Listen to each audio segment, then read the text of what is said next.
কিছু স্বামী আছে দেখবেন, মানে এতটাই নিকৃষ্ট স্বামী, যদি পানির গ্লাসটাও পড়ে যায় তবে কুত্তার মতো ব্যবহার করে, মানে কুকুরের মতো ব্যবহার করে।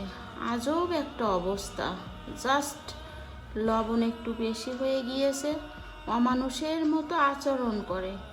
এটাই একদম জঘন্যতম স্বামী। জাস্ট একটা দুইটা ভুল হতেই পারে, রান্না করতে গিয়ে একটু লবণ কম বেশি হতেই পারে, দুই একটা কথা স্লিপ অফ টাং হতেই পারে, এটা কাজ করতে গিয়ে সামান্য মিস্টেক হতেই পারে। একটা মানুষ মানে তো ভুল হতেই পারে, ইনসান মানেই তো ভুল।